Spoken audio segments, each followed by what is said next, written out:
Subscribe कीजिए हमारे channel Sonipat 24 को। सबसे पहले लेटेस्ट खबरें देखने के लिए बेल आइकन को दबाइए। हरियाणा में अपनी मांगों को लेकर किसान यूनियन और सभी कर्मचारी संघ ने जिला मुख्यालयों पर प्रदर्शन किया। सोनीपत में भी ये प्रदर्शन किया गया। कर्मचारी की मांग है कि कच्चे कर्मचारियों को पक्का किया जाए, 1983 पीटीआई टीचरों को बहाल किया जाए, निजीकरण को बंद किया जाए और जो खेती में 3 नए अध्यादेश लाए हैं उनको वापस लिया जाए। तस्वीर सोनीपत के लघु सचिवालय के धरना स्थल की है, जहां पर किसान यूनियनों और सर्व कर्मचारी संघ के बैनर तले सैकड़ों कार्यकर्ताओं ने धरना प्रदर्शन किया और कर्मचारियों ने सरकार को चेतावनी दी कि उनकी जो मांगे हैं उनकी जल्द से जल्द पूरी की जाए, अन्यथा वो भारत बंद भी करने को तैयार हैं। कर्मचारी नेता शमशेर सिंह दहिया और आनंद शर्मा ने बताया कि सरकार किसान विरोधी और कर्मचारी विरोधी होती जा रही है। जो वायदे प्रधानमंत्री नरेंद्र मोदी ने सरकार आने से पहले किए थे वो अभी तक पूरे नहीं हुए हैं। किसानों के खिलाफ 3 नए अध्यादेश लेकर आई है ये सरकार, जिनको वापस लिया जाए और कच्चे कर्मचारियों को पक्का किया जाए और 1983 पीटीआई टीचरों को बहाल किया जाए। सोनीपत 24 के लिए रमेश कुमार की रिपोर्ट। तमाम ट्रेड यूनियनों, कर्मचारी मजदूर संगठनों की तरफ से आज पूरे देश में केंद्र की सरकार पूरे देश को बेच रही है। तमाम सार्वजनिक क्षेत्र को कारपोरेट देसी विदेशी कंपनियों को औने पौने दामों में भारी कमीशन खा के लगातार, चाहे वो रेल है, चाहे एयरलाइंस है, चाहे कोयले की खान है, चाहे तेल की कंपनियां हैं, आयुध के भंडार हैं, चाहे वो तमाम सार्वजनिक क्षेत्र को बेच रही है। 2020 बिजली बिल ला जा रहा है, जिससे आम आदमी की पहुंच से बिजली दूर हो जाएगी। नई शिक्षा नीति शिक्षा का चौपट कर देगी। 3 विधेयक खेती में लाए जा रहे हैं, जिससे किसान नींव उजड़ जाएगी और कॉन्ट्रैक्ट फार्मिंग आ जाएगी, तो किसान अपनी जमीन में मजदूर बन जाएगा। मजदूरों के श्रम कानूनों को बदला जा रहा है। 8 घंटे से 12 घंटे की ड्यूटी की जा रही है।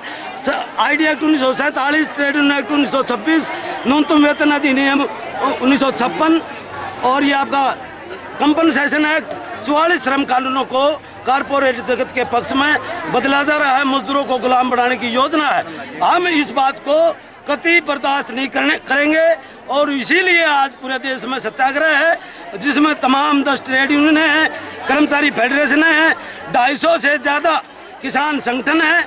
और हम ये कहना चाहते हैं, मोदी जी का देश नहीं है ये, 135 करोड़ लोगों का देश है। देश की जनता सरकार को जहाँ ले जाना चाहेगी वहाँ सरकार को चलना पड़ेगा।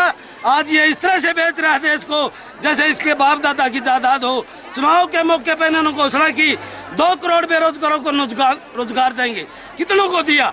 इन्होंने घोषणा की 15 लाख। किन मुद्दों को लेकर आप आज? हमारे इन मुद्दों को लेके है कि सार्वजनिक क्षेत्र का विस्तार किया जाए, निजीकरण पर रोक लगे, श्रम कानूनों में किए जा रहे बदलाव रद्द किए जाए, कृषि अधिनियम जो 3 लाए गए हैं वो रद्द किए जाए, सब्सिडी बढ़ाई जाए खेती में और 1.5 गुना दाम दिए जाए, पेंशन पुरानी पेंशन बहाल की जाए, कच्चे कर्मचारियों को पक्का किया जाए, परियोजना वर्करों को, आंगनवाड़ी, आशा, मिड डे मील, क्रेच वर्करों को पक्का कर्मचारी का घोषित किया जाए, न्यूनतम वेतन 24,000 रुपये घोषित किया जाए और जो खाली पड़े पद हैं तमाम विभागों के अंदर 7.5 लाख अकेले हरियाणा में पद खाली पड़े हैं, पक्की भर्ती की जाए, शारीरिक शिक्षकों की तुरंत बहाली की जाए और तमाम जो कच्चे कर्मचारी निकाल रखे उनको ड्यूटी पर लिया जाए। अगर सरकार ने छटनी का दौर वापस नहीं लिया और निकाले गए हमारे शारीरिक शिक्षकों को ड्यूटी पर नहीं लिया और आने वाले समय में आज जल्द ही पूरे देश की ट्रेड यूनियनों की मीटिंग होगी। अगर सरकार ने आज सत्याग्रह से कोई सबक नहीं लिया तो पूरे देश को अनिश्चितकालीन के लिए ट्रेड यूनियन बंद करेंगे। पूरे हरियाणा के अंदर आज जेल भरो आंदोलन हर डिस्ट्रिक्ट हेडक्वार्टर पर है। जो एक तो किसानों की जो मांग है, जो 3 अध्यादेश जो लाए गए हैं भारत सरकार के द्वारा, उसका किसान पूर्ण रूप से विरोध करता है। दूसरी चीज़ें जो हमारे पीटीआई भाई हैं और सर्व कर्मचारी संघ हैं, उनकी जो मांगे हैं उनको लेकर के आज पूरे हरियाणा में किसान, मजदूर, सारे के सारे सारे संगठन हैं जो सारे संगठन साथ मिलकर के आज की इस लड़ाई को लड़ रहे हैं और जेल भरो आंदोलन मैं पीटीआई टीचर हो, आप लगातार प्रदर्शन कर रहे हो, 56 दिन हो चुके हैं आज आपके प्रदर्शन को। क्या मांगे हैं आपकी और अभी तक क्या सरकार ने आश्वासन दिया आपको? सर, सबसे पहले तो मैं आपके चैनल का यहाँ पहुँचने पर बहुत बहुत धन्यवाद करती हूँ। मैं बबीता पीटीआई। आज हमारा 56वां दिन कर्मी अनशन का चल पड़ा है।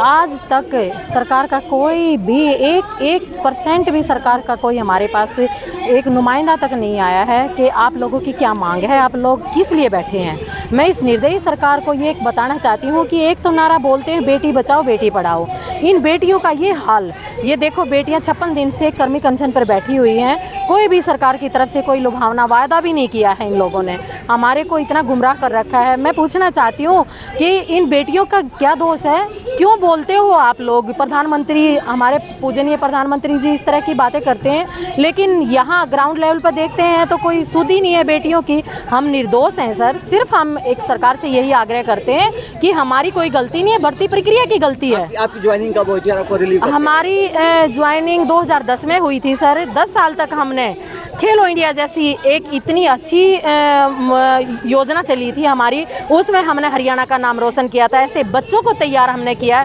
10 साल तक हमने उन बच्चों को तैयार करके खेलो इंडिया में, हमारे जो पूर्व शिक्षा मंत्री थे उनको हमने शील्ड दिलवाई थी। इसमें पूरे हरियाणा की गोल्ड मेडल हमारे को खेलो इंडिया में मिला था। तो ये पीटीआई 2010 के जो पीटीआई हैं, इनका आप एसीआर देखें, इनकी आप स्कूलों में जाके एक बार ये पूछे कि ये काम करते हैं या नहीं करते हैं, उसके बावजूद सरकार ने कोई फैसला लेना चाहिए। कोई भी नुमाइंदा नहीं आया मिलने, किस तरह की जो परिस्थितियों से गुजरना पड़ रहा है, क्योंकि कोरोना काल के चलते आपकी तनख्वाही बंद होगी, ऐसा देखा जा रहा है कि बहुत सारे परिवार, आप जैसे विधवा भी हैं। मैं खुद एक विधवा औरत हूँ जी। 2 साल पहले मेरे हस्बैंड एक्सपायर हो चुके हैं और फिलहाल 22 लाख का मेरे सिर पे लोन है और मुझे मेरी समझ से परे है कि मैं कैसे उस लोन को क्लियर करूँगी और कैसे मैं, एक बच्चा है मेरे पास 9th क्लास में पढ़ रहा है वो फिलहाल, तो कैसे मैं उसकी परवरिश करूँगी आगे। कोरोना काल में भी आपने बड़ी दिक्कतों का सामना करना पड़ा, अब सरकार क्या कह दिया आपको? सरकार तो कुछ बोल ही नहीं रही सर, झूठे आश्वासन दे रही है, झूठे वादे कर रही है, बुला लेते हैं। मैं खुद सीएम सर से मिलने गई थी और मैंने हाथ जोड़ के बताया था कि मैं एक विधवा औरत हूँ, ऐसे ऐसे मेरे सिर पे लोन है, एक बच्चा है, उसकी फ़ीस तक नहीं पे कर पा रही हूँ। तो क्या आश्वासन दिया सीएम साहब ने? करते हैं, कुछ कमेटी का गठन कर दिया पर कमेटी की तरफ से भी कोई रिस्पॉन्स है नहीं।